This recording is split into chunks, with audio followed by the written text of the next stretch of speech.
नमस्कार प्रणाम रउआ देख रहल बानी आपन बिहार। आज हम आ चुकल बानी छपरा जिला के रसूलपुर धानाडीह गांव में और देख सकतनी हमरा पीछे जौन ई 4 मंजिल के मकान दिखाई दे रहल बा।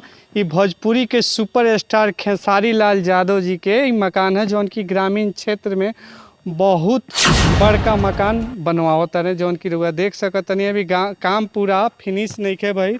हम चाहेम कि रउआ के अंदर के भी दृश्य दिखावे के कोशिश करें और रउआ देख सकतनी अभी एक काम पूरा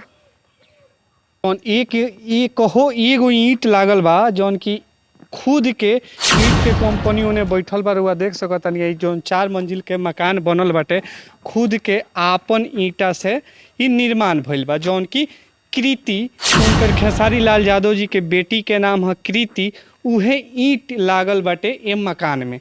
बाकी यहाँ ये मकान में दोसर कहीं से ईंट नइखे मंगावल गई, दोसर ईंट नइखे लागल। जौन भी ईंट लागल बाटे कृति नाम से ईंट लागल बाटे।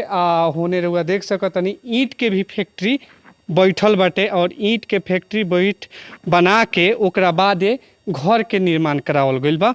और रउआ देख सकतनी 4 मंजिल के घर बा, अभी काम जारी बाटे लेकिन अभी काम फिनिशिंग नइखे भइल।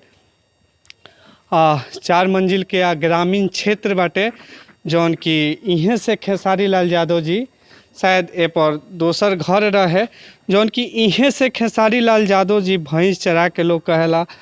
और रउआ देख सकतनी इतना बड़का मकान बनवले बनी, बहुत बढ़िया बढ़िया गाड़ी भी बा।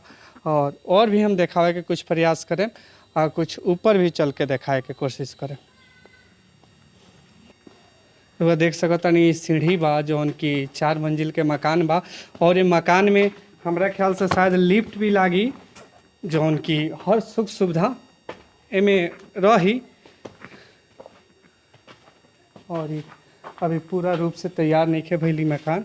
और रउआ देख सकतनी ग्रामीण क्षेत्र बाटे,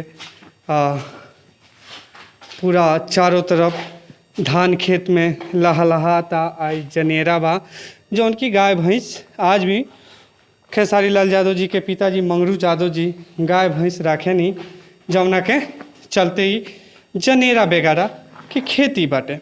आई और भी हम कुछ दिखाए के कोशिश करें।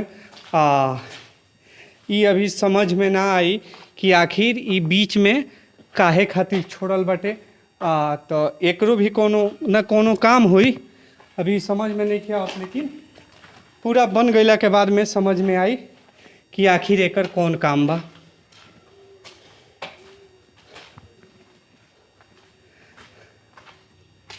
आई तो हम एने से पीछे से दिखाए के कोशिश करें जौन कि ईंटा के खुद के कंपनी बैठा के ओकरा बाद यहाँ लगिन ई सब रूम वगैरह बाटे।